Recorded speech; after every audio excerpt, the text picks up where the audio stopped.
1982년 봄, 서울 명동 한복판. 한 고급 음식점의 별실문이 열리자 안쪽에는 단정한 한복 차림의 여인이 앉아 있었습니다. 화장기 하나 없는 얼굴, 장신구도 없는 맨손. 그런데 그 앞에 고개를 숙이고 앉은 사람은 대한민국에서 손꼽히는 시중은행의 수장이었습니다. 여인이 입을 열었습니다. 부드럽고 낮은 목소리. 그 자리에서 오간 이야기의 핵심은 단 하나, 수백억 원의 자금 이동이었습니다. 은행장은 거절하지 못했습니다. 거절할 수 없었습니다. 이 여인의 남편은 이 나라에서 가장 은밀한 기관의 고위직 출신이었고, 여인의 형부는 청와대와 직접 연결되는 인물이었습니다. 적어도 세상은 그렇게 믿고 있었습니다. 그로부터 한 달 뒤 대한민국 경제가 흔들렸습니다. 국가 예산의 10분의 1에 해당하는 돈이 한 부부의 손끝에서 증발했고 30명이 넘는 사람들이 줄줄이 수갑을 찼습니다. 업계 2위 철강사가 무너졌고 대형 건설사가 쓰러졌습니다. 그리고 이 여인은 그로부터 44년이 지난 지금까지도 감옥과 세상을 오가고 있습니다. 이것은 대한민국 건국 이래 최대의 금융사기 사건, 그리고 그 사건이 남긴 상처에 대한 이야기입니다. 이야기를 시작하기 전에 무료 버튼인 구독과 좋아요 한 번씩만 눌러주시면 많은 분들이 범죄와 사기 피해를 예방하는 데 큰 도움이 됩니다. 그럼 어메이징 미스터리 지금 바로 시작합니다. 1982년 5월 서울. 그해 봄은 유독 소란스러웠습니다. 프로야구가 출범한 지 한 달여 거리마다 야구 이야기가 넘쳐나던 시절이었습니다. 3월 27일 동대문 야구장에서 울려 퍼진 첫 시구의 흥분이 채 가시지 않았고 사람들의 관심이 경기장으로 쏠려 있던 바로 그때 대검찰청 중앙수사부가 한 장의 발표문을 내놓았습니다. 내용은 간단했습니다. 서울에서 사업을 하던 부부가 구속되었다는 것. 그런데 그 혐의의 규모가 발표되자 대한민국 전체가 멈췄습니다. 이 부부가 약 14개월 동안 기업들로부터 받아낸 약속어음의 총액은 당시 대한민국 국내 총생산의 약 1.2%, 정부 예산의 10분의 1에 달하는 금액이었습니다. 쉽게 말하면 당시 서울 한복판에 우뚝 서 올라가고 있던 63빌딩, 그 건설비의 4배가 넘는 돈이 이 부부의 손을 거쳐간 것입니다. 그뿐이 아니었습니다. 검찰은 이 부부가 어음을 할인해서 실제로 움직인 현금만 해도 수천억 원이 넘는다고 밝혔습니다. 그리고 이 돈이 어디로 갔는지 추적한 결과 일부는 사채 시장으로, 일부는 증권 시장으로, 또 일부는 이 부부의 일상으로 흘러들어갔다고 했습니다. 여기서 사람들이 경악한 것은 일상이라는 단어였습니다. 검찰 발표에 따르면 이 부부는 15개월 동안 생활비로만 수십억 원을 썼습니다. 하루 평균 지출액이 당시 서울 시내 20평대 아파트 한 채 가격과 맞먹는 수준이었습니다. 갓 발령받은 초임교사의 월급이 20만 원대이던 시절이었습니다. 그러니까 사회에 첫 발을 내디딘 젊은 교사가 한 달 내내 일해서 버는 돈을 이 부부는 하루의 절반도 되지 않는 시간에 써버린 셈입니다. 검찰이 이 부부의 강남 대저택을 압수수색했을 때 쏟아져 나온 물건들의 목록은 그 자체로 하나의 사건이었습니다. 수십만 달러의 외화가 장롱 안에 아무렇게나 들어있었고 금괴 수백 킬로그램이 발견되었습니다. 다이아몬드와 귀금속, 골동품과 서화까지. 한 수사관의 표현을 빌리면 집 전체가 하나의 금고와 다름없었습니다. 그런데 진짜 충격은 따로 있었습니다. 이 부부의 구속은 시작에 불과했습니다. 이후 관련자들이 줄줄이 체포되기 시작했습니다. 은행장, 대기업 임원, 사채시장의 큰손, 심지어 대통령의 인척까지. 그리고 가장 치명적인 후폭풍이 몰려왔습니다. 이 부부와 거래했던 대형 기업 2곳이 동시에 쓰러졌습니다. 하루아침에 이 두 회사가 무너지면서 이들과 거래하던 수많은 중소협력업체들까지 연쇄 타격을 받았습니다. 사채시장은 즉시 경색되었습니다. 사채에 의존하던 기업들의 자금줄이 끊어졌고 아무 관련이 없는 상장 기업들의 주가까지 하락했습니다. 증권시장 전체가 공포에 빠졌습니다. 정부는 긴급 대책을 발표해야 했습니다. 한 부부의 사기 사건 때문에 국가 경제 전체의 안정대책이 가동된 것입니다. 긴급 자금이 시장에 투입되고 주식 매입이 유도되고 중소기업을 위한 별도의 지원책이 만들어졌습니다. 그날 사건을 보도한 기자 한 명이 기사에 이런 문장을 남겼습니다. 이 사건의 가장 큰 피해자는 특정 기업이나 은행이 아니라 국민 경제 그 자체라고. 이익을 본 사람은 극소수인 반면 손해를 입은 쪽은 국민 전체에 가깝다고. 그리고 가장 크게 사람들의 가슴을 찌른 것은 이 사건의 끝자락에서 드러난 풍경이었습니다.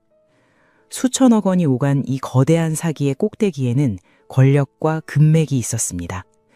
그런데 바닥에는 일상이 무너진 보통 사람들이 있었습니다. 부도난 기업에서 하루아침에 일자리를 잃은 종업원들, 사채시장에서 어음을 들고 있다가 휴지를 쥐게 된 소액 채권자들, 거래처가 사라져 공장 문을 닫아야 했던 중소기업 사장들. 이 사람들의 이름은 어떤 기록에도 남지 않았습니다. 이것이 1982년 5월 대한민국을 뒤흔든 그 사건의 첫 번째 장면이었습니다.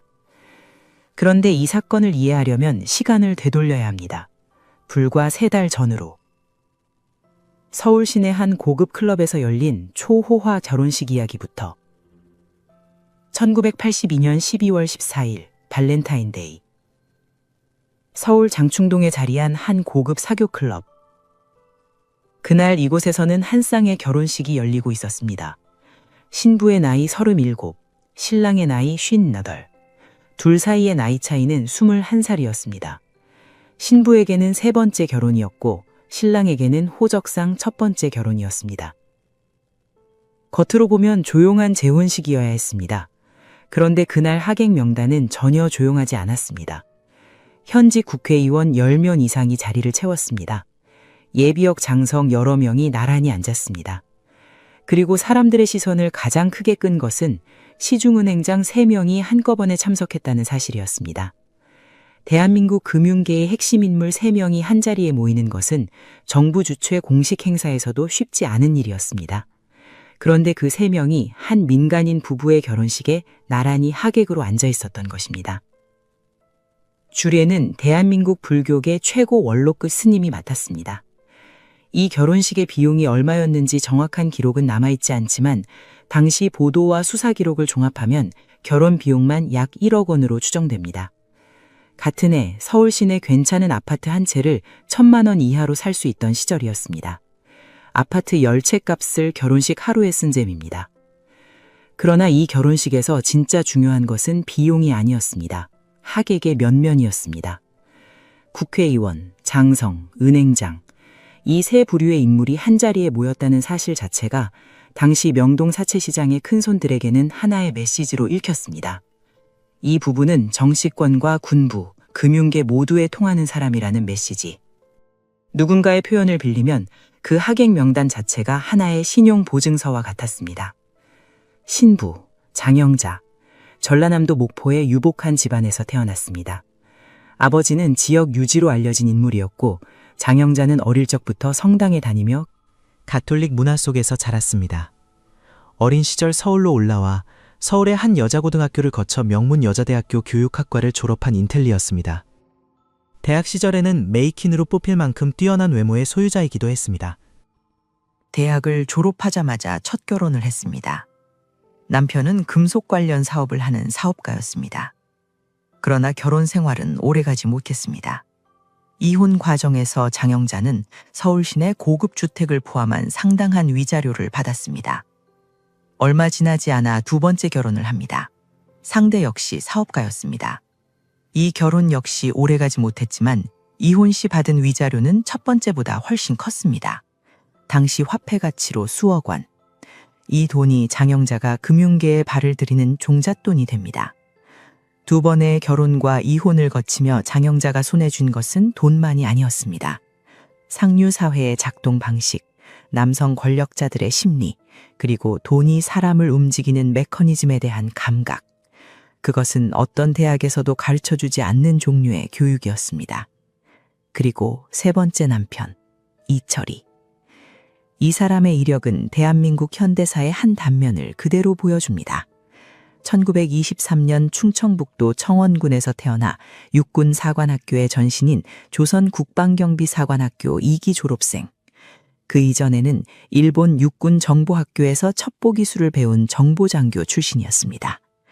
군 방첩부대의 구대장을 지냈고 대한민국 중앙정보기관의 2인자인 차장까지 올랐으며 퇴임 후에는 유신정우회 소속 제10대 국회의원을 역임한 인물입니다. 군 정보 분야에서 수십 년을 보낸 뒤 이 나라에서 가장 은밀한 기관의 고위직과 입법부까지 두루 거친 사람이었습니다. 장영자와 이철이가 만난 것은 1979년 무렵이었습니다.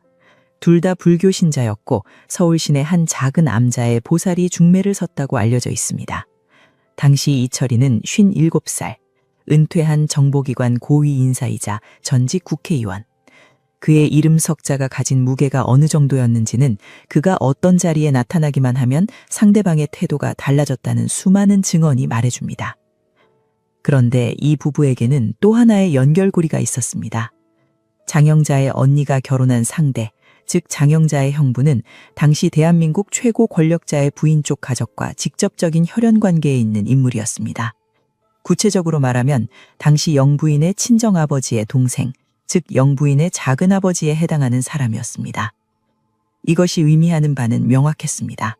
이 부부가 직접 권력을 행사하지 않더라도 이 부부와 가까이 있다는 것만으로 상대방은 이미 긴장할 수밖에 없었습니다. 청와대와 연결된 인척이라는 사실, 그리고 남편이 정보기관 고위 출신이자 전직 국회의원이라는 사실, 이 두 가지가 합쳐지면 별도의 위협이나 압력 없이도 사람들은 스스로 고개를 숙이게 됩니다. 권력이라는 것은 때로 행사하지 않을 때 가장 강력합니다. 2월 14일의 결혼식은 바로 그 보이지 않는 권력을 가시적으로 확인시켜주는 행사였습니다. 국회의원과 장성과 은행장이 한자리에 모인 결혼식. 그 자리에 참석했다는 사실만으로 사치시장의 브로커들은 이 부부를 신뢰했고 기업인들은 이 부부의 제안을 거절하기 어려워졌습니다. 결혼식이 끝난 뒤 신혼부부는 강남 청담동의 대저택으로 들어갔습니다. 대지 수백 평에 건물만 수십 평 규모의 집이었습니다. 차고에는 벤츠 2대가 서 있었고 평소 이동에는 별도의 외제 승용차를 이용했습니다. 전국에 외제차가 3,000대도 되지 않던 시절 한 가정에 5대가 있었습니다. 그런데 결혼식의 화려함에 취해 있던 사람들이 모르는 것이 있었습니다. 이미 2년 전 군 보안기관은 이 여인에 대한 경고를 내린 적이 있었습니다. 그리고 1년 전에는 청와대 비서실까지 관련 첩보가 올라간 상태였습니다. 경고는 있었습니다. 그런데 아무 일도 일어나지 않았습니다. 왜 그랬는지를 이해하려면 결혼식보다 2년 더 거슬러 올라가야 합니다. 1979년 가을 서울. 독실한 천주교 신자였던 한 여인이 어느 날 갑자기 불교에 귀의하겠다고 선언했습니다. 주변 사람들은 의아해했습니다. 어머니의 영향으로 어릴 때부터 성당에 다녔고 카톨릭 계통의 학교를 졸업한 사람이었기 때문입니다. 계기는 꿈이었다고 합니다. 부처님의 인도를 받는 꿈을 꾸었고 그 이야기를 들은 불교 신자인 언니가 적극적으로 개종을 권유했다는 것입니다. 진짜 이유가 꿈이었는지 아니면 다른 계산이 있었는지는 알 수 없습니다. 확실한 것은 이 개종이 이후 벌어질 모든 일의 출발점이 되었다는 사실입니다. 장영자는 개종하자마자 움직이기 시작했습니다. 가장 먼저 한 일은 자신이 소장하고 있던 고가의 불상을 서울 삼청동의 한 사찰에 봉안한 것이었습니다. 문화재급으로 평가받는 용두관음 묘차상이었습니다. 그 이전부터 장영자는 골동품 수집에 상당한 돈을 투자해왔고 한때 신안해저 유물을 밀매한 혐의로 수사기관에 입건돼야 벌금형을 받은 적도 있었습니다. 봉안식이 끝나고 한 달 반 만에 장영자는 대한민국 불교계 최고 원로 중 한 분으로부터 법명을 받습니다. 보각행. 이 순간부터 장영자는 불교계에서 장보각행 보살이라는 이름으로 불리기 시작했습니다. 그리고 그 이름의 무게는 빠르게 커져갔습니다. 장영자는 전국 유명 사찰에 불사가 있을 때마다 수천만 원 단위로 시주를 했습니다. 특정 사찰의 화주, 그러니까 불사의 재정을 책임지는 핵심 후원자 역할을 자처했습니다. 그 가운데 가장 눈에 띄는 것은 한 대형 수륙대제 법회였습니다. 전국 규모로 열린 이 행사에서 장영자는 사비로 버스 150대를 대절했습니다. 참석한 신도 3만 명의 도시락까지 전부 자신의 돈으로 해결했습니다. 총 비용만 당시 화폐로 약 1억 원, 지금으로 치면 치면 수십억 원에 해당하는 금액을 단 하루의 행사에 쏟아부은 것입니다. 여기서 그치지 않았습니다. 제주도의 한 사찰에 동양 최대 규모의 석불상을 건립하는 사업에도 수천만 원을 기부했고, 국제불교도 협의회라는 단체를 직접 만들어 해외 불교 교류의 창구 역할까지 자처했습니다. 대만을 방문해 현지 불교단체와 자매결연을 맺기도 했습니다.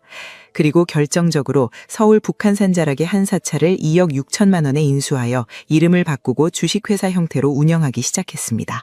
사찰이 주식회사라는 것 자체가 파격이었지만 장영자에게 그것은 사업과 종교, 인맥과 자금이 교차하는 거점이었습니다.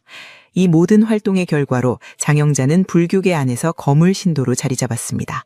고승들이 그녀를 예우했고 전국 사찰의 주요 행사마다 그녀의 이름이 올랐습니다. 불교계의 신뢰는 곧 사교계로 이어졌고 사교계의 인맥은 정치권과 군부로 뻗어나갔습니다.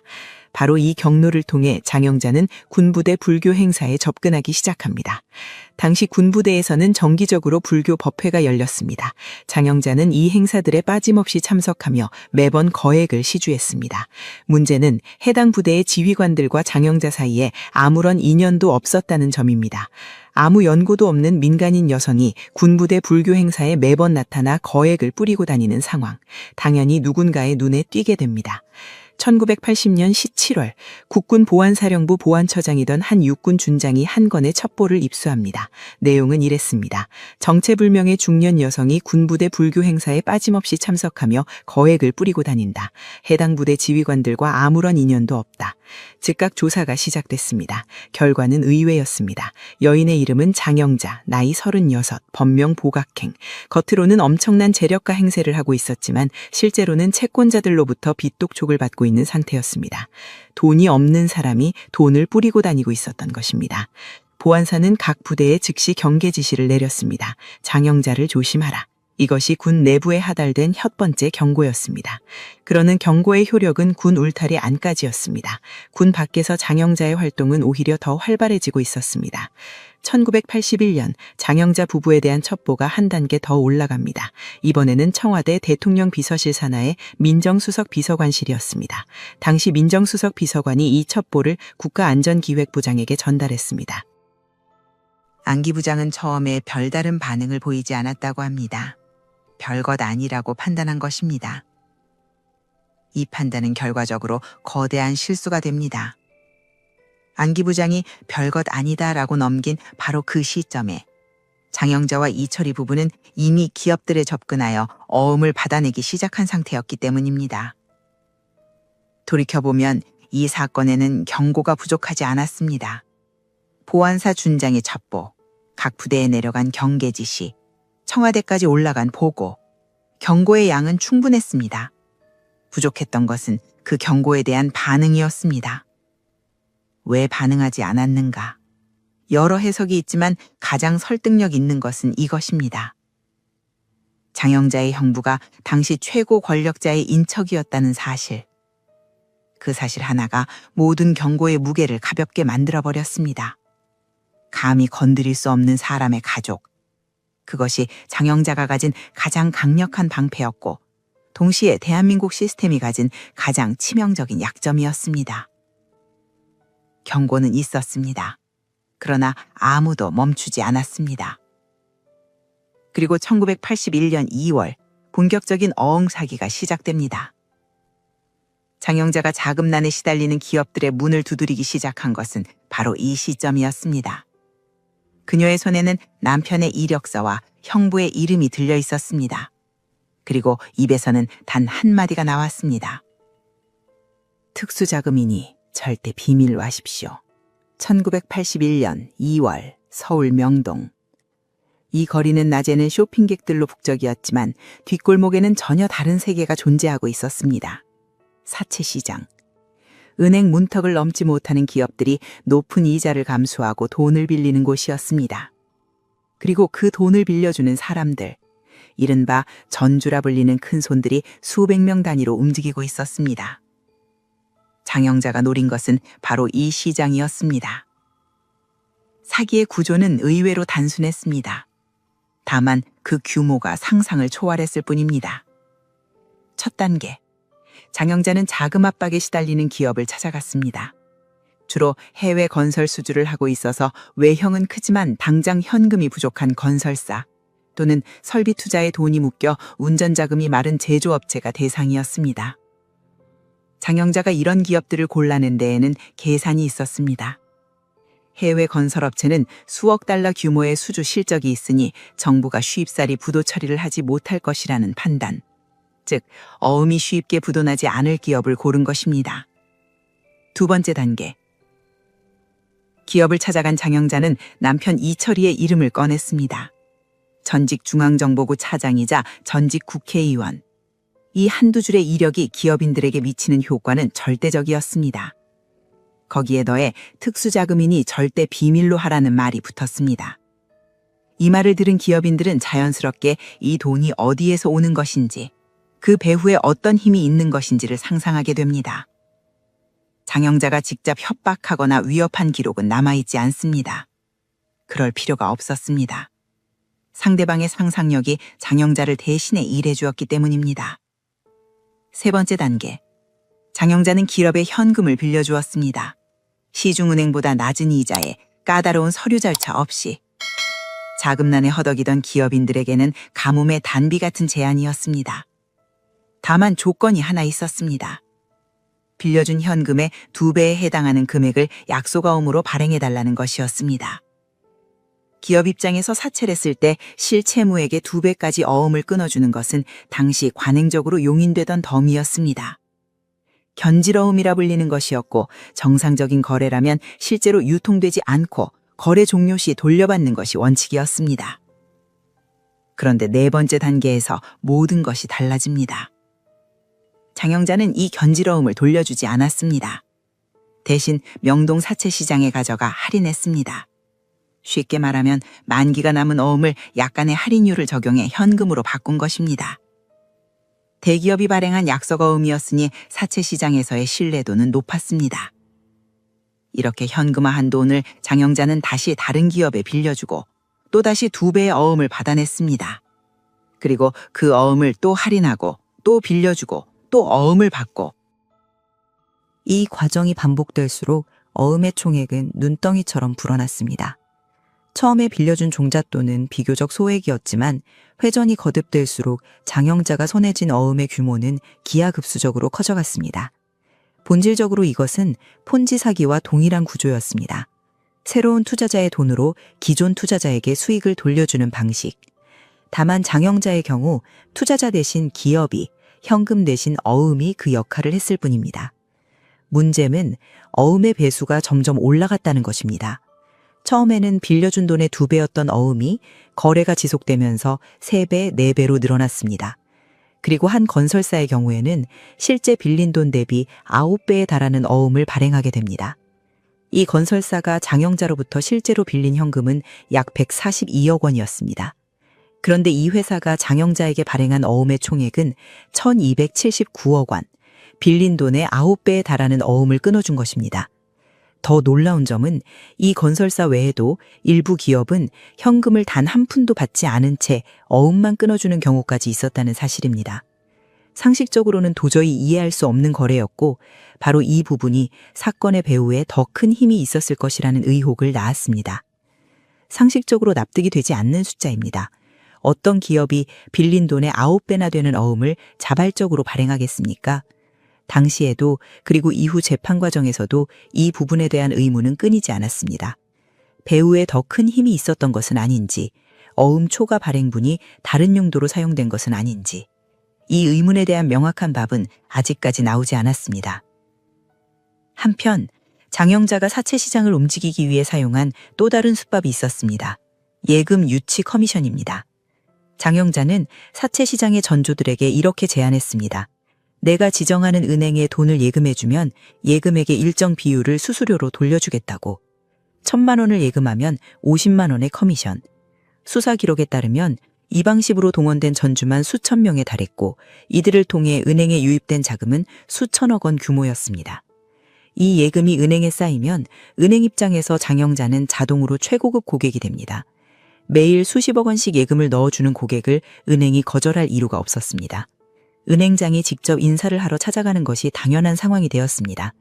그리고 이 예금 실적을 바탕으로 장영자는 은행에서 추가 대출을 받거나 기업어음에 대한 지급 보증을 요구할 수 있는 위치에 올라서게 됩니다. 사채시장의 전주, 은행 예금, 은행의 환대, 기업어음 확보, 다시 사채시장에서 할인, 이 순환고리가 한 번 돌 때마다 장영자의 자금력은 더 커졌고 자금력이 커질수록 더 많은 사람이 그녀를 믿었습니다. 믿음이 커질수록 더 큰 어음을 받아낼 수 있었고 더 큰 어음은 더 많은 현금을 만들어냈습니다. 이 구조가 1981년 2월부터 1982년 4월까지 약 14개월 동안 쉬지 않고 돌아갔습니다. 14개월 후 장영자 부부가 받아낸 어음의 총액은 7,111억 원, 이 가운데 실제로 할인하여 현금화한 금액이 6,404억 원. 앞서 밝힌 그 숫자, 국가 예산의 10분의 1에 해당하는 금액이 한 부부의 서류 가방 안에서 만들어지고 사라진 것입니다. 참고로 신군부가 집권 초기에 이전 정권의 부정축제를 조사하면서 적발한 10대 부정축제자의 축제액 총합이 853억 원이었습니다. 장영자 부부가 14개월 만에 움직인 어음 총액은 그 8배가 넘었습니다.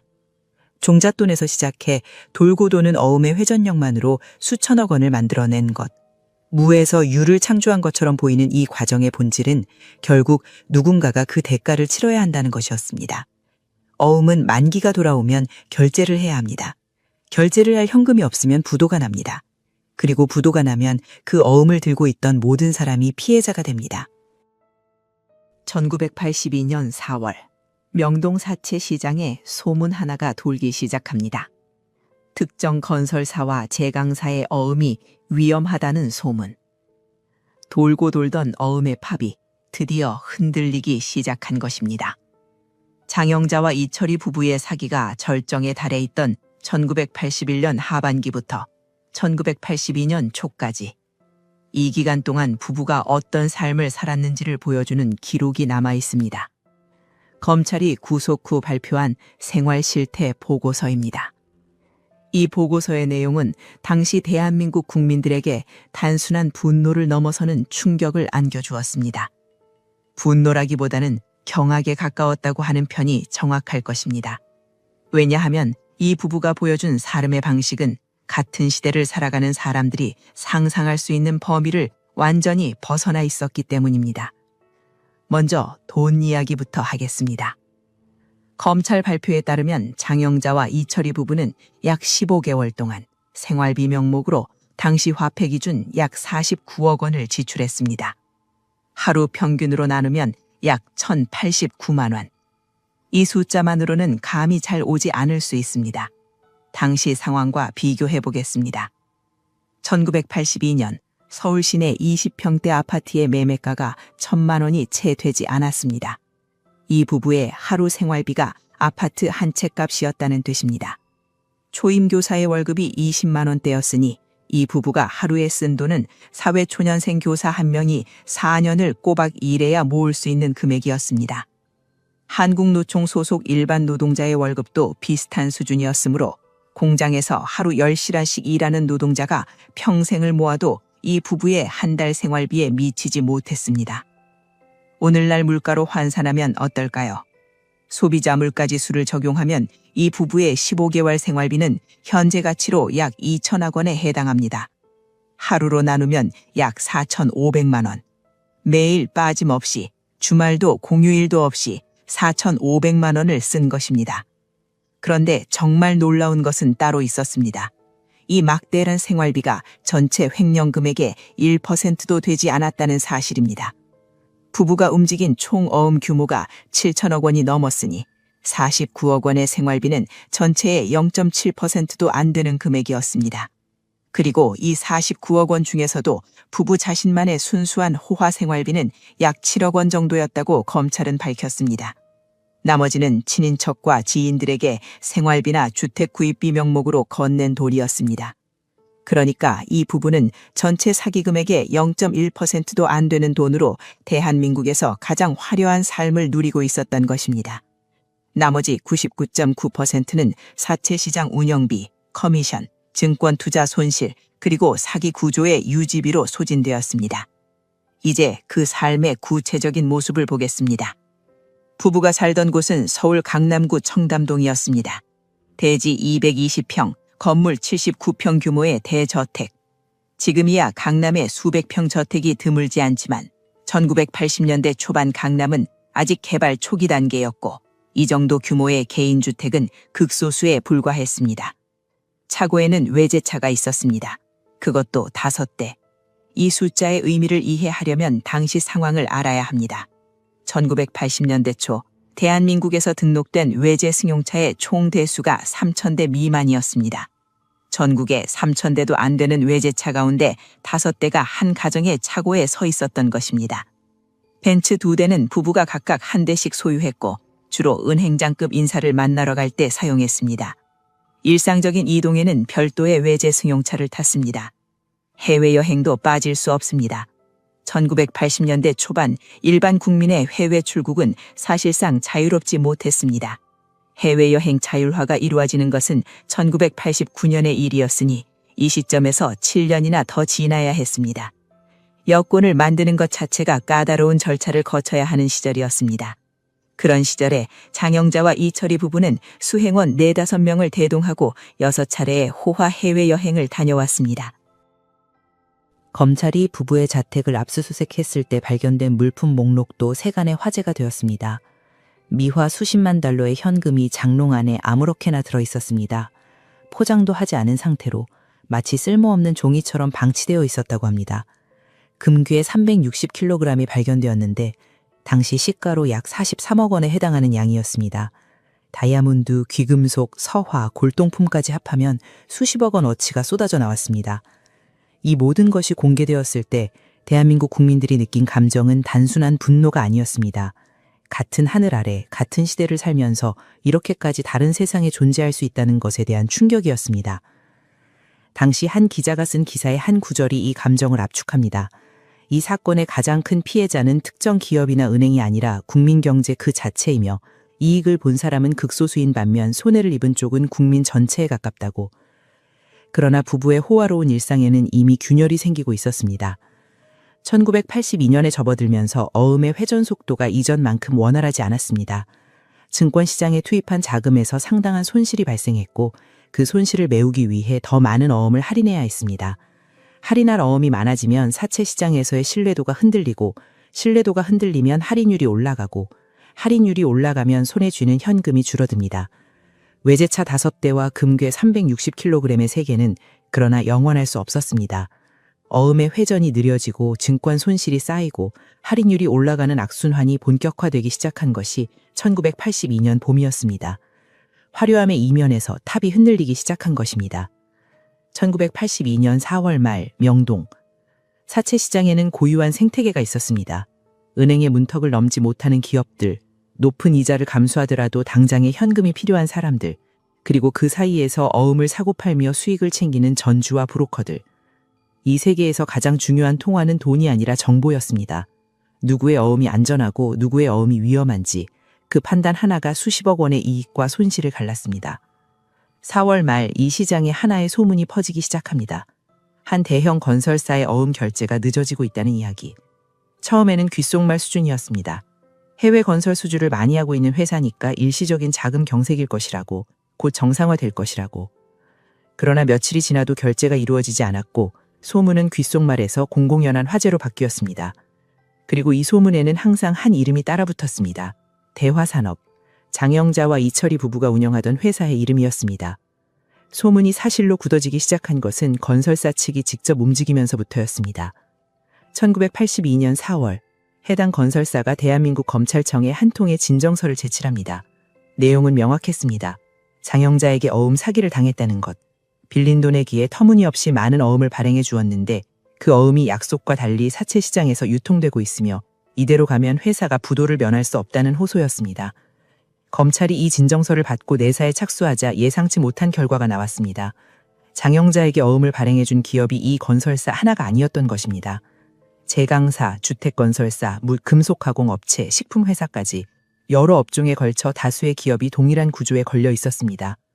그 가운데 가장 마지막으로 장영자의 그물에 걸린 기업의 사연은 이 사기가 작동 방식을 가장 선명하게 보여줍니다. 이 회사는 자동차 부품을 만드는 중소 제조업체였습니다. 당시로서는 드물게 자동차 부품의 해외 수출 주문을 따낸 상태였지만 생산에 투입할 자금이 절대적으로 부족했습니다. 회사 대표는 청와대 경제 관련 부서에까지 애로사항을 호소하고 있던 참이었습니다. 자금줄을 찾아 동분서준하던 중 누군가로부터 한마디를 듣게 됩니다. 젊고 유능한 기업인을 키우고 싶어하는 사람이 있는데 한번 찾아가 보라는 말이었습니다. 소개받은 곳은 대화산업이었습니다. 회사 대표가 사무실에 도착했을 때 이철이의 방문이 살짝 열려 있었다고 합니다. 그 틈으로 보인 장면은 한 금융회사의 사장이 장영자와 이철이 앞에 서서 연신 고개를 숙이고 있는 모습이었습니다. 금융회사 사장이 허리를 굽히고 있는 장면, 이것 하나만으로 이 부부의 위상이 어느 정도인지가 전해졌습니다. 장영자를 만난 회사 대표는 긴장한 채로 10억 원이 급히 필요하다고 말했습니다. 돌아온 대답은 예상 밖이었습니다. 장영자는 그러지 말고 큰 돈을 쓰라고 권했습니다. 소액으로 쪼들리지 말고 아예 규모 있게 자금을 쓰라는 뜻이었습니다. 자금난에 빠져있던 회사 대표에게는 귀가 솔깃한 말이었습니다. 장영자의 소개로 시중은행의 한 영업 담당 간부를 찾아갔을 때 회사 대표는 또 한 번 놀라게 됩니다. 그동안 아무리 사정을 해도 만나주지조차 않던 사람이 이번에는 극진하게 대응한 것입니다. 은행 간부의 태도가 180도 달라진 이유는 단 하나, 장영자의 소개라는 것뿐이었습니다. 돈의 힘이 아니라 이름의 힘이 은행의 문을 연 것입니다. 그러나 이 회사 대표가 몰랐던 것이 있었습니다. 그가 장영자를 만난 시점은 이미 사기 구조 전체에 금이 가기 시작한 뒤였다는 사실입니다. 기존의 건설사로부터 받아 돌리던 어음이 한계에 부딪히고 새로운 어음이 필요해진 상황. 장영자에게 이 중소기업은 숨통을 틔워줄 마지막 먹잇감이었던 것입니다. 결과는 참혹했습니다. 이 회사가 담보용으로 건넨 30억 원 규모의 견지러움 2장이 약속과 달리 곧바로 은행 교환에 돌려졌습니다. 장영자가 빌려주기로 한 돈은 한 푼도 받지 못한 채 자기 회사 이름으로 된 어음이 시장에 풀려버린 것입니다. 회사 대표는 기절초풍했다고 전해집니다. 이 시점에서 한 가지 주목할 만한 사실이 있습니다. 장영자의 거래 방식에서 위험을 미리 감지한 사람이 은행 내부에도 있었다는 것입니다. 한 시중은행의 영업부서 책임자는 장영자가 요구하는 거래 방식이 근본적으로 위험하다는 것을 간파하고 있었습니다. 장영자는 다른 기업의 어음을 은행에 입금한 뒤 그 어음의 결제가 완료되기도 전에 즉시 자기압수표를 발행해달라고 요구하는 패턴을 반복했습니다. 만약 입금된 어음이 부도가 나면 이미 발행된 자기압수표의 손실은 고스란히 은행이 떠안게 되는 구조였습니다. 이 영업 책임자는 단호하게 거절했습니다. 예금을 해약하겠다고 해도 상관없으니 그런 방식의 거래는 할 수 없다고 통보했습니다. 장영자 입장에서는 매일 수십억 원씩 예금을 넣어주는 최고 고객이 자신인데 거절당한 것입니다. 장영자는 이 영업 책임자와의 거래를 끊고 같은 은행의 다른 지점으로 옮겨갔습니다. 서울 도심의 대형 지점이었습니다. 이 지점에서는 장영자의 요구가 받아들여졌습니다. 경고를 보낸 영업 책임자는 이후 그 지점장에게도 위험성을 거듭 알렸지만 그의 경고는 묵살되었습니다. 뒤돌아보면 이것이 은행이 사건의 수렁에 빠져들어간 결정적 분기점이었습니다. 한 사람은 위험을 보았고 다른 사람은 실적을 보았습니다. 실적이 이겼습니다. 그리고 그 대가는 은행 전체가 치르게 됩니다. 도심 대형 지점이 장영자의 거래를 받아들이자 은행은 빠르게 깊숙이 빨려 들어갔습니다. 매일 20억에서 30억 원씩 예금이 유입되니 지점의 실적은 눈에 띄게 올라갔습니다.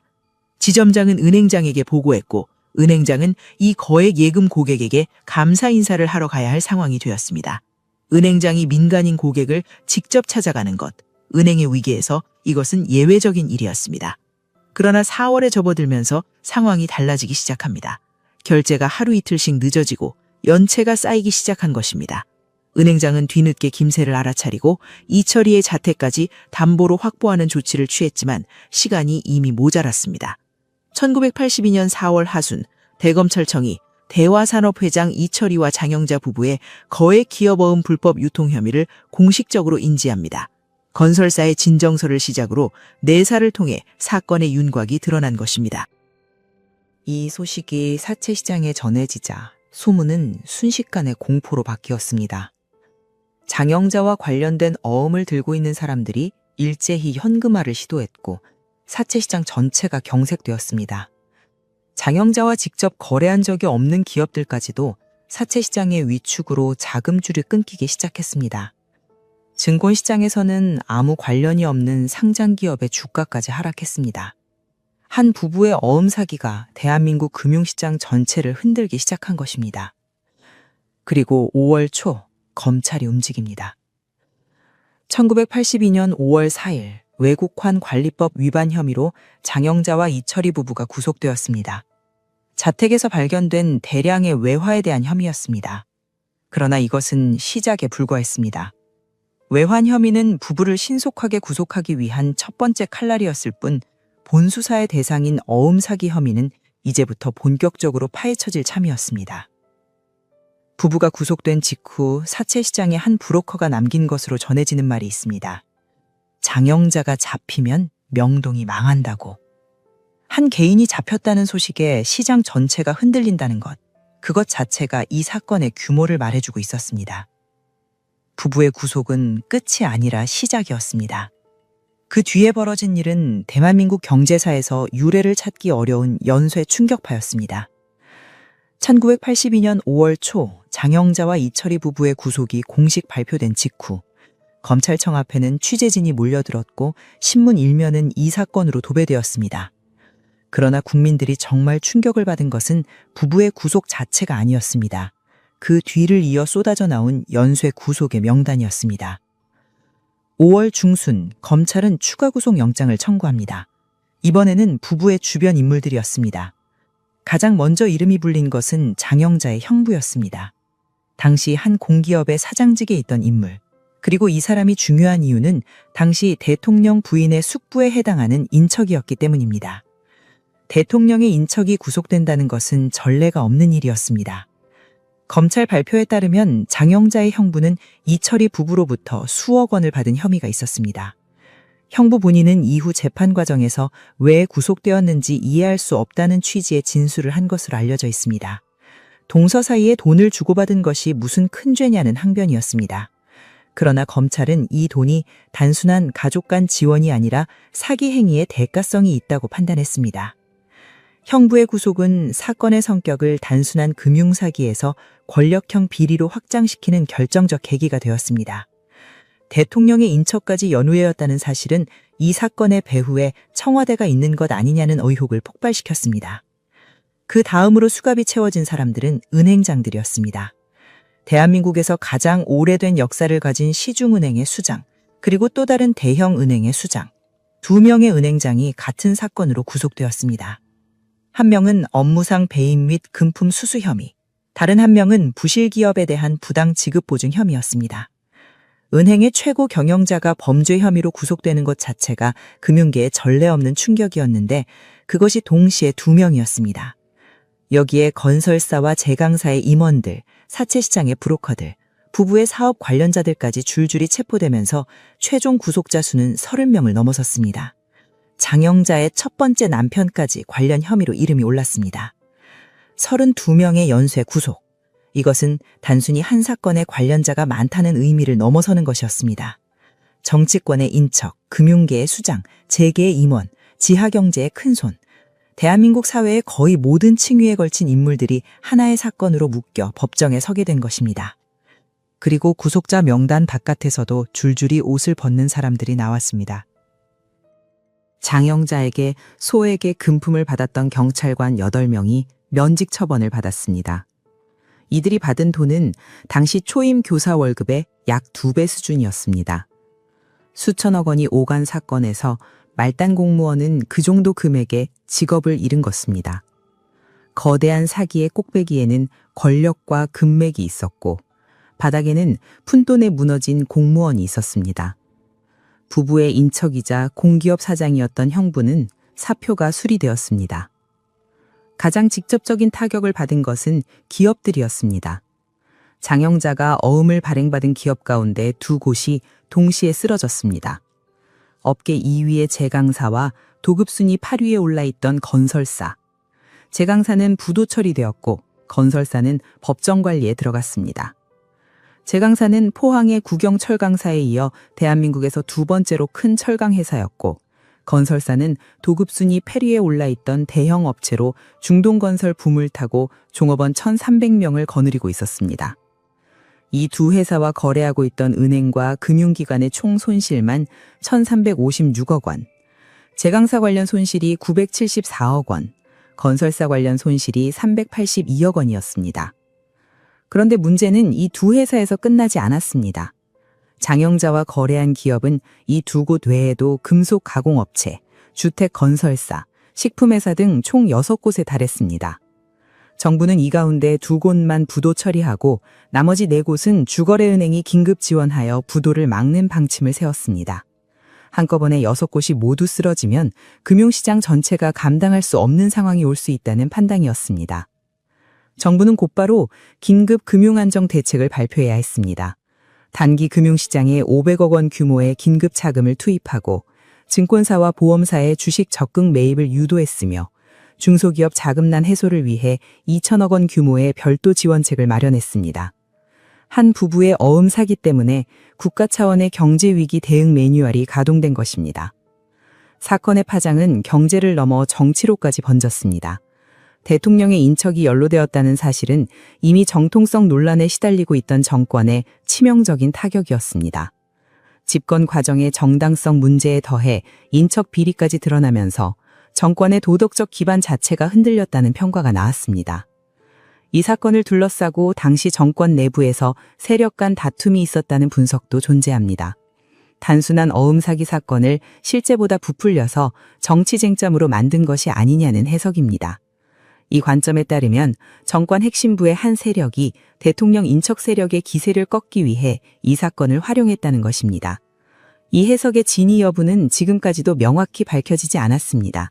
다만 사건 이후 정권 내부에서 상당한 인사 변동이 있었다는 것은 기록으로 확인됩니다. 1982년 5월은 그렇게 지나갔습니다. 2명의 사기범으로 시작된 사건이 32명의 구속, 2 대기업의 몰락, 금융시장의 경색, 정권의 도덕적 위기로 번져나간 한 달이었습니다. 도미노는 아직 다 쓰러지지 않았습니다. 구속된 32명의 이름 뒤에는 이름이 불리지 않은 사람들이 있었습니다. 어음을 들고 있던 사채시장의 소액 채권자들, 부도난 기업의 종업원들, 그리고 하루아침에 평생의 사업을 잃은 기업인들, 수갑이 채워진 사람들의 재판이 시작되기 전에 수갑이 채워지지 않은 사람들의 삶은 이미 무너지고 있었습니다. 재판이 시작되기 전에 이미 돌이킬 수 없는 일들이 벌어지고 있었습니다. 법정에 선 사람들의 이야기는 신문에 실렸지만 법정 바깥에서 조용히 무너져간 사람들의 이야기는 거의 기록되지 않았습니다. 먼저 제강사 창업주 주모 씨의 이야기입니다. 이 사람은 세부치 하나로 40년을 살아온 테크니션이었습니다. 포항의 국영 철강사에 이어 업계 2위까지 끌어올린 인물이었고 철강에 관한 한 국내 최고의 기술력을 가진 것으로 평가받았습니다. 장영자 사건에 연루되어 징역 2년에 집행유예 4년을 선고받고 서울구치소에서 상당 기간을 보냈습니다. 석방 후 그가 처음 한 일은 기자에게 한마디를 남기는 것이었습니다. 자신의 회사를 쓰러뜨리려는 정치적 음모가 있었다는 주장이었습니다. 당시 청와대 측근 일부가 대통령의 처남에게 회사를 넘기려고 자신을 감옥에 가둔 채 일부러 부도를 냈다는 것입니다. 이 주장은 이후 국회 청문회에서도 거론되었습니다. 그러나 진실이 어떠하든 그의 삶은 이미 돌아올 수 없는 곳으로 가 있었습니다. 1983년 주모 씨는 대한민국을 떠났습니다. 법을 앞세워 인륜을 저버린 일부 권력층의 세태가 보기 싫다는 것이 이유였습니다. 향한 곳은 미국 뉴욕. 자신의 제강사와 거래가 있던 미국 철강회사의 기술고문 자격으로 들어갔습니다. 한때 수천 명의 직원을 거느리던 기업의 수장이 이국 땅에서 밥을 손수 짓고 운전도 직접 하는 생활을 시작한 것입니다. 생산 공정과 관리에 대한 기술 지도를 하면서 틈틈이 전기 아연 도금에 관한 표준 작업 지도서를 영문으로 집필하기도 했습니다. 3년 후인 1986년 주모 씨는 서울로 돌아왔습니다. 잘못한 일도 없는데 도망치듯 외국에 나가 있는 것이 싫어졌다는 것이 이유였습니다.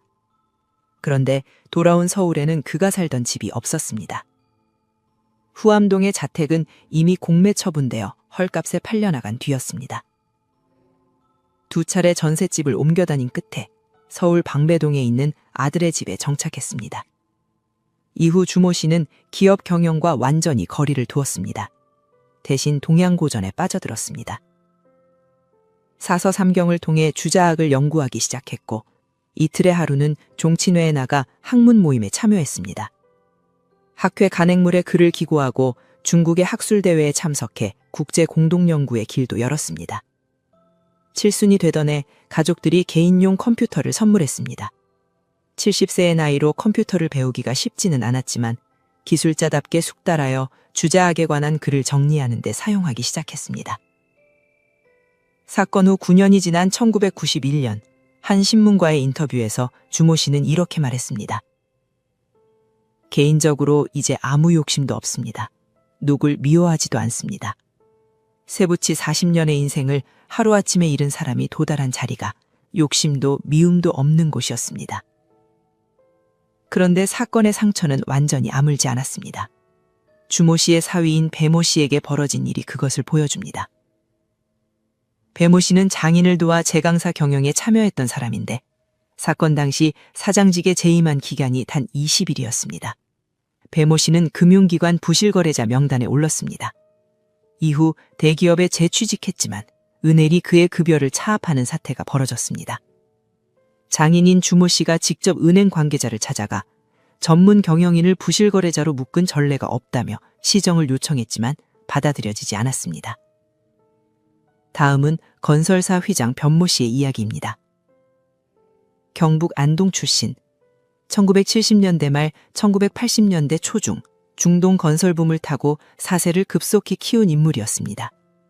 최성기에는 종업원 1,300명을 거느리고 도급순위 8위에까지 올라있던 대형 건설사의 수장이었습니다. 그러나 중동에서 주택사업을 하다 손해를 본 뒤 자금난에 시달리던 중 장영자의 사기에 휘말렸습니다. 변모 씨는 1년 반 동안 옥고를 치렀습니다. 석방 후 뚜렷이 하는 일 없이 등산을 하거나 회사 재건을 시도하는 것으로 소일했다고 합니다. 재기를 꿈꿨지만 여의치 않았습니다. 한때 그의 회사에 몸담았던 퇴직 사후 1000여 명이 모여 만든 모임이 있었는데 변모 씨는 이 모임에서 회장을 맡으며 마지막 희망의 끈을 잡고 있었습니다. 주변 사람들에게 변모 씨는 정이 많은 사람으로 기억됩니다. 재직 시절 직원 가운데 상을 당한 사람이 있으면 직접 찾아가 눈물을 흘릴 정도였다고 합니다. 그런 사람이 사건 이후에는 집안에서 물려받은 사업을 한꺼번에 망쳤으니 사회와 부모, 직원들에게 면목이 없다며 무척 자책했다고 전해집니다. 1996년 10월 변모 씨는 지병인 전립선암으로 세상을 떠났습니다. 향년 62세. 사건으로부터 14년이 지난 뒤였지만 주변 사람들은 사건의 충격에서 끝내 벗어나지 못한 것이 병을 재촉한 것 같다고 보았습니다. 장례는 퇴직 사우들의 모임인 공영회의 이름으로 치러졌습니다. 변모 씨가 죽기 전까지 반복해서 한 말이 있었다고 합니다. 이 사건의 진짜 내막을 모르겠다. 이 한마디가 평생을 사건의 그림자 속에서 살다간 한 기업인의 마지막 심정이었습니다. 그리고 은행장 임모 씨의 이야기가 있습니다. 중앙은행 출신의 엘리트였습니다. 입행 동기 가운데 가장 먼저 이사로 승진했고 시중은행으로 나가서는 최초의 40대 은행장이 되었습니다. 주위에서는 축하했지만 정작 본인은 자녀 교육 문제 때문에 곤혹스러워했다고 합니다. 그가 원한 것은 해외 사무소에서의 조용한 2년이었는데 운명은 그를 은행장 자리로 밀어넣었습니다.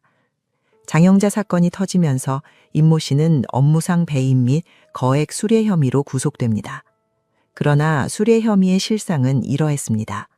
장영자가 사람들이 보는 자리에서 강권하듯 건넨 봉투를 임모 씨가 일단 받아 지점장에게 보관시켰다가 2주 후 이철이를 만나 원래 포장 상태 그대로 돌려준 것이었습니다.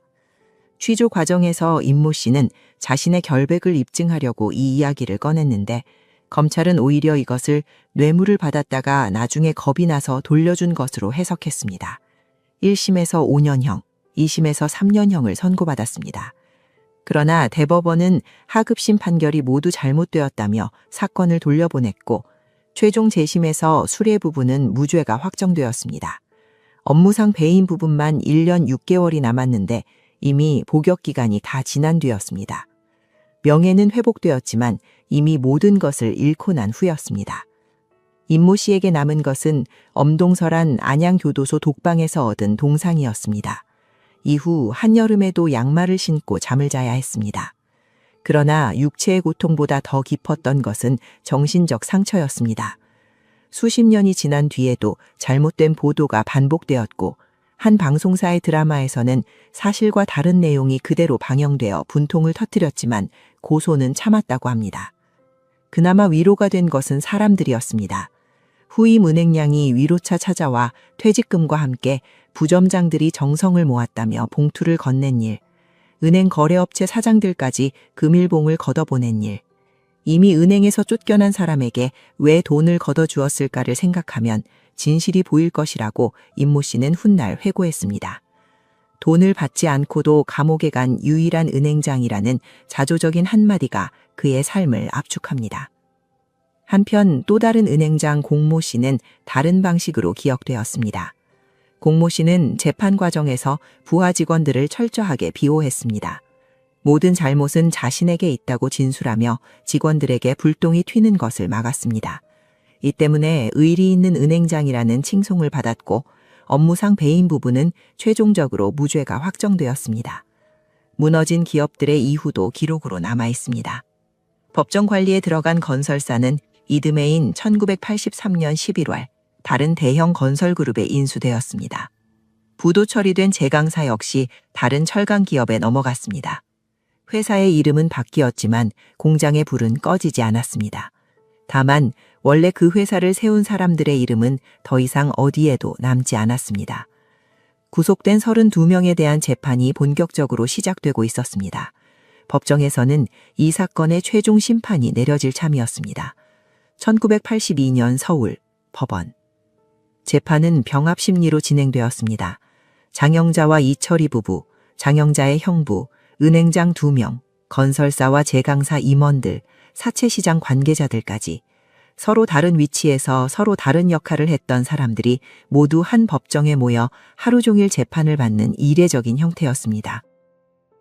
방청석은 매번 가득 찼습니다. 이 재판은 단순히 한 사기 사건의 유무죄를 가리는 자리가 아니었습니다.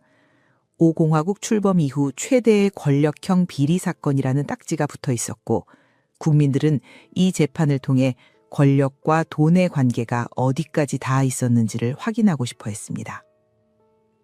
검찰의 공소장은 방대했습니다. 부부가 1981년 2월부터 1982년 4월까지 약 14개월 동안 6개 기업으로부터 총 7,111억 원의 어음을 받아냈고 이 중 6,404억 원을 사치시장에서 할인하여 사용했다는 것이 핵심이었습니다. 여기에 외국환 관리법 위반, 사기, 배임 등의 혐의가 겹겹이 쌓여 있었습니다. 재판 과정에서 드러난 사실 가운데 국민들의 관심을 가장 끈 것은 아직 해명되지 않은 부분들이었습니다. 첫째, 사용처가 밝혀지지 않은 수십억 원의 행방. 검찰 발표 당시에도 약 77억 원의 자금이 어디로 갔는지 확인되지 않았는데 재판이 끝날 때까지도 이 부분은 명확히 밝혀지지 않았습니다. 둘째, 장영자의 최초 자금 조성 과정. 장영자 본인은 개인 자산이 50억 원이었다고 주장했고 검찰이 인정한 금액은 20억 원이었습니다. 두 번의 이혼 위자료를 합해도 수억 원 수준인데 나머지 10수억 원을 여성 혼자서 어떻게 모았는지에 대한 의문은 끝내 풀리지 않았습니다. 장영자는 두 번째 남편과 사는 동안 증권 투자로 상당한 수익을 올렸다고 주장했지만 구체적인 입증은 이루어지지 않았습니다. 셋째, 건설사가 빌린 돈의 9배에 달하는 어음을 발행한 경위. 상식적으로 설명이 되지 않는 이 부분에 대해 재판 과정에서도 명쾌한 답은 나오지 않았습니다. 초과 발행된 어음이 다른 용도로 사용되었을 가능성, 그 뒤에 더 큰 세력이 있었을 가능성에 대한 의혹은 제기되었지만 확인되지는 못했습니다. 넷째, 은행이 장영자에게 보인 저자세의 진짜 이유. 검찰은 장영자가 형부와의 관계를 과시하여 은행장들을 사귀었다고 발표했습니다. 그러나 관계 과시만으로 은행장들이 수백억 원의 특혜를 베푼다는 것은 납득하기 어렵다는 의견이 재판 과정에서도 나왔습니다. 이러한 의문들이 완전히 해소되지 않은 채 1983년 판결이 내려졌습니다. 장영자와 이철희 부부에게는 당시 법률이 허용하는 최고형인 징역 15년이 선고되었습니다. 추가로 미화 40만 달러와 일본 엔화 800만 엔이 몰수되었고 추징금 1억 6,254만 6,740원이 부과되었습니다. 당시 검찰 발표에 따르면 이 외화는 부부가 명동 암달러 시장과 미국 캘리포니아에서 모은 것으로 확인되었습니다. 장영자의 형부에게는 징역 1년 6개월과 추징금 1억 원이 선고되었습니다. 은행장들에 대한 판결은 나중에 여러 차례 뒤집어지게 됩니다. 한 은행장에게는 1심에서 징역 5년, 2심에서 3년이 선고되었다가 대법원에서 파기환송, 최종적으로 수뢰 부부는 무죄, 업무상 배임만 1년 6개월이 확정되었습니다. 다른 은행장에게는 징역 2년 6개월에 집행유예 4년, 추징금 5천만 원이 선고되었으나 업무상 배임 부부는 최종 무죄가 되었습니다. 건설사 관련 배상 명령도 내려졌습니다. 건설사 측이 신청한 배상액은 1,279억 원, 제강사 측이 신청한 배상액은 351억 원이었습니다. 판결이 확정된 후 장영자와 이철희는 각각 교도소로 향했습니다. 이철희가 먼저 가석방으로 출소한 것은 1991년 6월. 당시 그는 출소하자마자 장영자가 수감 중이던 청주교도소 근처에 방을 얻어 이듬해 아내가 나올 때까지 옥바라주를 했다고 전해집니다. 장영자는 약 10년을 복역한 뒤 1992년 3월에 가석방되었습니다. 이 사건이 남긴 가장 큰 제도적 유산은 금융실명제 논의의 촉발입니다. 장영자 부부의 사기가 가능했던 근본적인 이유 가운데 하나는 당시 금융거래가 차명과 무기명으로 이루어지고 있다는 것입니다. 누구의 돈인지 확인하지 않고 예금을 받고 누구의 어음인지 확인하지 않고 할인해주는 관행, 이 관행이 장영자에게 수천 명의 전주를 동원하고 수십 개의 가짜 계좌를 만들고 어음을 자유롭게 유통시킬 수 있는 환경을 제공했습니다. 사건 직후 기존의 예적금 비밀 보장에 관한 법률의 개정 또는 폐지가 거론되기 시작했습니다. 금융거래에서 실명을 의무화해야 한다는 논의가 본격적으로 시작된 것입니다. 그러나 기득권층의 반발은 거셌습니다. 차명거래가 사라지면 자산이 노출되는 것을 꺼리는 세력이 적지 않았기 때문입니다. 결국 금융실명제가 실제로 시행되는 것은 이 사건으로부터 11년이 지난 1993년 8월의 일입니다. 새로운 정부가 전격적으로 대통령 긴급 재정경제 명령을 발동하여 금융실명거래 및 비밀보장에 관한 긴급 재정경제 명령을 시행했습니다. 역사의 아이러니라고 해야 할까요? 장영자의 사기가 만들어낸 충격이 11년의 시차를 두고 대한민국 금융시스템의 근본적인 변화를 이끌어낸 것입니다. 그리고 더 큰 아이러니가 있습니다. 그렇게 시행된 금융실명제가 장영자의 발목을 다시 잡게 됩니다. 1992년 3월 10년의 복역을 마치고 세상에 나온 장영자. 당시 그녀의 나이 48. 감옥에서 보낸 10년은 결코 짧은 시간이 아니었습니다. 세상은 많이 변해 있었습니다. 올림픽이 열렸고 정권이 바뀌었고 냉전이 끝나고 있었습니다. 그런데 장영자는 변하지 않았습니다. 출소한 지 불과 2년도 되지 않아 장영자의 이름이 다시 검찰 수사 기록에 등장하기 시작합니다. 사람들은 궁금해했습니다. 10년을 감옥에서 보내고 나온 사람이 설마 다시 같은 일을 할 수 있을까? 그 질문에 대한 답은 장영자 자신이 직접 보여주게 됩니다. 1994년 서울. 장영자가 가석방으로 출소한 지 1년 10개월이 채 되지 않은 시점이었습니다. 검찰이 다시 그녀의 이름을 수사 기록에 올린 것은 거액의 차용 사기 혐의 때문이었습니다. 수법은 이러했습니다. 장영자는 부실 기업을 인수했습니다. 인수 자체가 목적이 아니었습니다. 그 기업의 이름으로 어음을 끊고 그 어음을 할인하여 현금화하는 것이 목적이었습니다.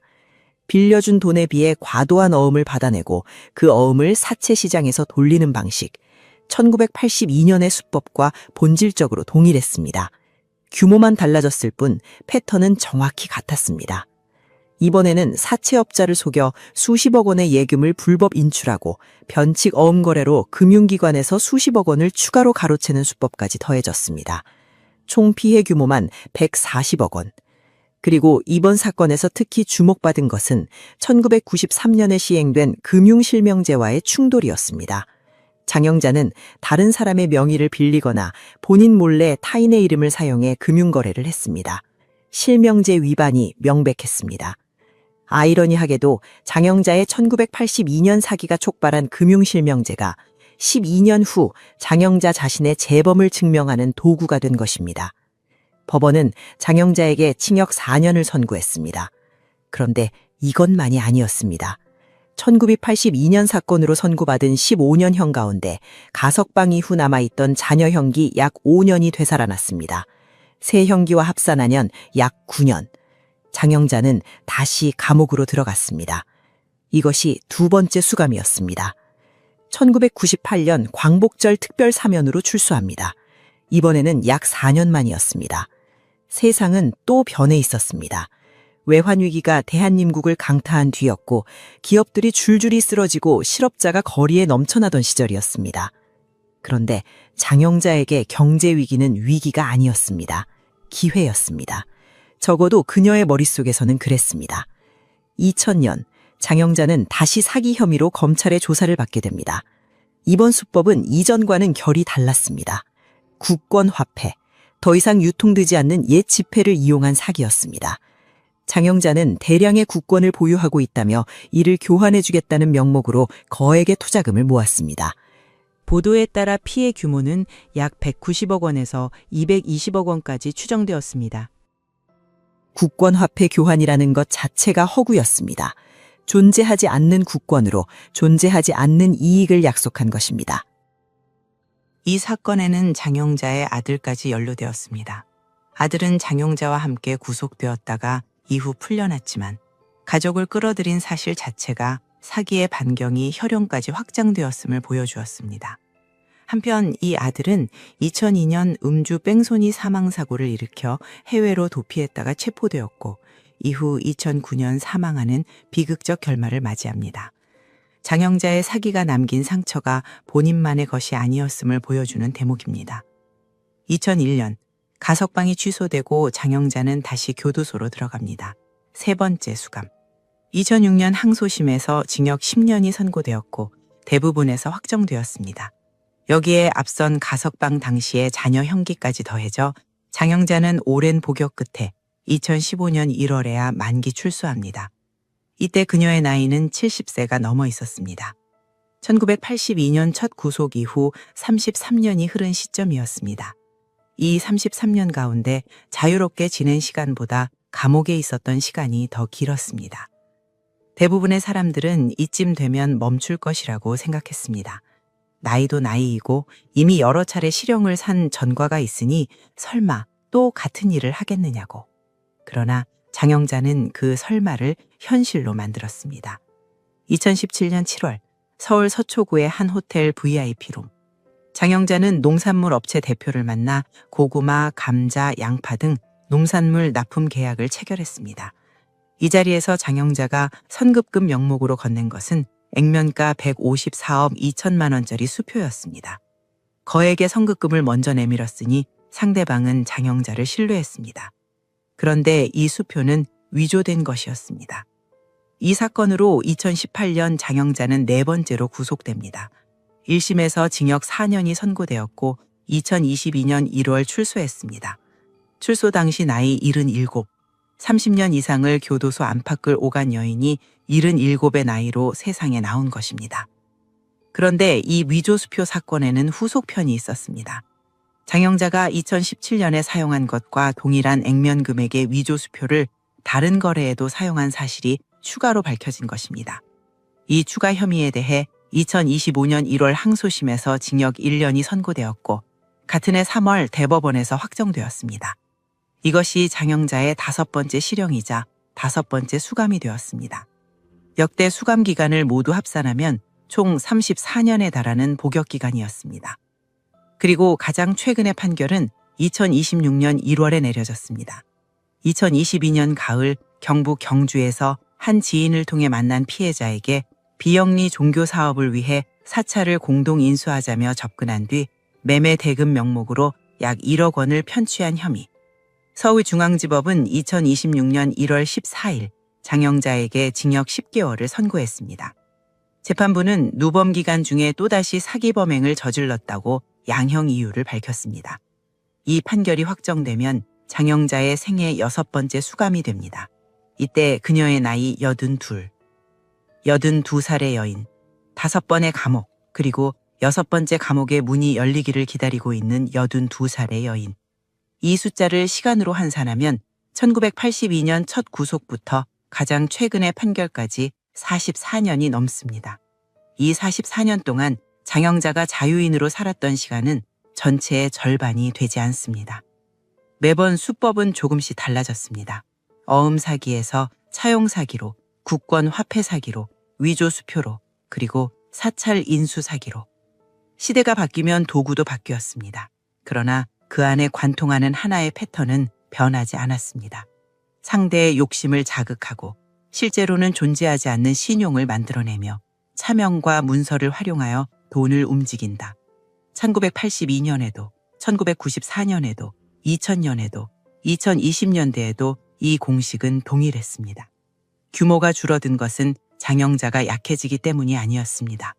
환경이 바뀌었기 때문입니다. 금융실명제가 시행되었고 전산화가 진행되었고 사채시장의 규모가 축소되었습니다. 1982년에 가능했던 수천억 원 단위의 어음 유통이 2020년대에는 물리적으로 불가능해진 것입니다. 도구의 크기가 작아진 것이지 손의 움직임은 같았습니다. 재판 과정에서 장영자가 남긴 것으로 알려진 말이 하나 있습니다. 경제는 유통이다.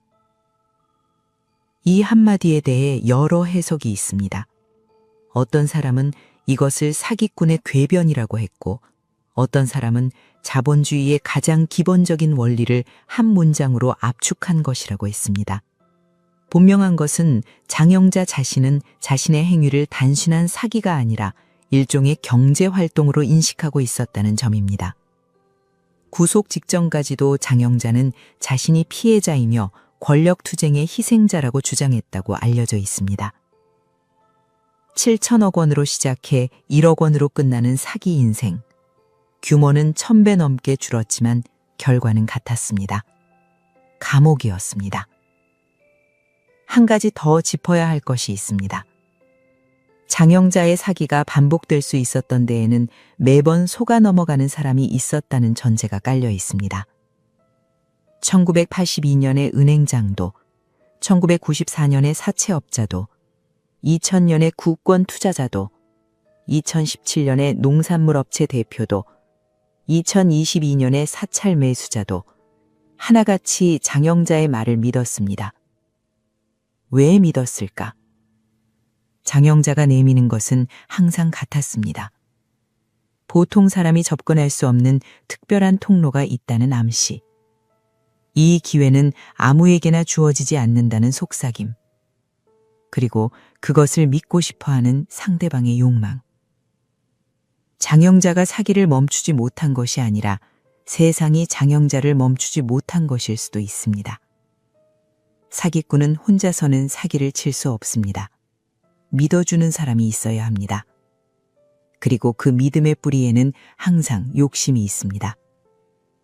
남들은 모르는 특별한 기회, 비정상적으로 높은 수익, 권력과의 연결이 가져다 줄 특혜.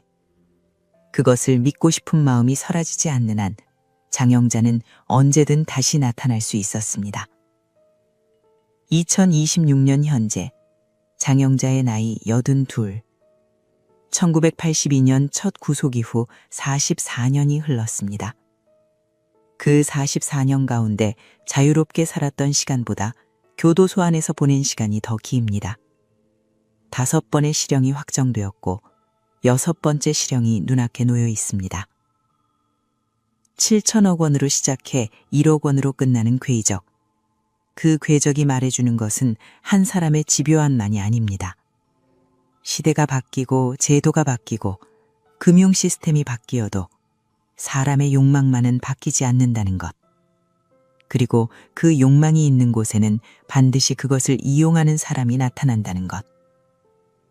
이것이 장영자 이철이 어음 사기 사건이 단순한 과거의 범죄 기록이 아니라 오늘날에도 여전히 유효한 경고인 이유입니다. 이 이야기를 마무리하기 전에 한 가지만 더 말씀드리겠습니다. 이 사건에는 수많은 이름이 등장했습니다. 그런데 이 사건에는 이름이 기록되지 않은 사람들이 있었습니다. 부도난 제강사에서 하루아침에 일자리를 잃은 용접공. 그 사람의 이름은 어떤 기사에도 나오지 않습니다. 대형 건설사가 법정 관리에 들어간 그날 중동 건설 현장에서 막 돌아온 뒤 받을 월급이 사라져버린 현장 노동자. 그 사람의 이름도 남아있지 않습니다. 사채시장에서 장영자의 어음을 샀다가 휴지 조각을 쥐게 된 소액 채권자.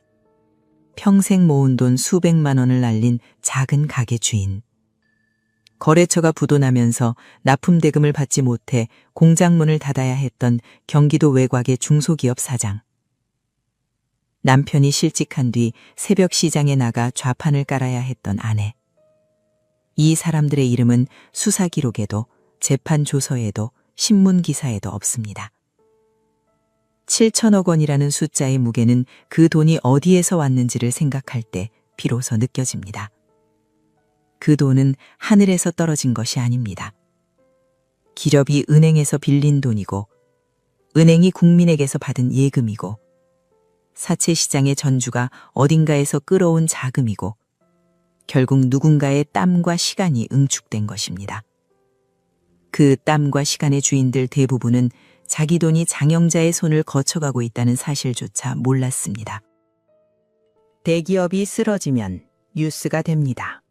은행장이 구속되면 일면에 실립니다. 그런데 그 그늘에서 조용히 무너진 보통 사람들의 이야기는 기사 한 줄 되지 못합니다. 이 사건의 진짜 비극은 7천억 원이라는 숫자에 있지 않습니다. 그 숫자 뒤에 이름조차 남기지 못한 수천, 수만 명의 평범한 삶이 있었다는 것. 그것이 이 사건의 진짜 무게입니다. 그리고 한 가지 더. 이 사건은 끝나지 않았습니다. 장영자 개인의 이야기는 언젠가 끝나겠지만 이 사건이 던진 질문은 끝나지 않았습니다. 권력에 가까운 사람이 내미는 손을 거절할 수 있는 사회인가? 비정상적인 수익을 제안받았을 때 의심보다 욕심이 먼저 움직이지는 않는가? 경고가 올라갔을 때 그 경고를 무시하게 만드는 구조가 여전히 존재하지는 않는가? 금융 시스템은 정말 충분히 바뀌었는가? 1982년의 어음은 2020년대의 가상자산이 될 수도 있고 투자 사기가 될 수도 있고 우리가 아직 이름을 붙이지 못한 어떤 형태가 될 수도 있습니다. 도구는 바뀌어도 구조는 반복됩니다. 특별한 기회라는 말, 아무에게나 주어지지 않는다는 말, 비밀로 해달라는 말. 이 세 마디가 들리는 순간 1982년 명동의 장영자가 다시 앞에 서 있는 것입니다. 이 이야기가 여러분의 소중한 자산과 일상을 지키는데 작은 도움이 되었으면 합니다. 사기는 언제나 욕심의 문을 두드립니다. 그 문을 열지 않는 것, 그것이 우리가 이 사건에서 배울 수 있는 가장 값진 교훈입니다. 지금까지 어메이징 미스터리였습니다. 시청해 주셔서 감사합니다. 구독과 좋아요, 그리고 알림 설정까지 눌러주시면 다음 이야기에서 또 만나 뵙겠습니다.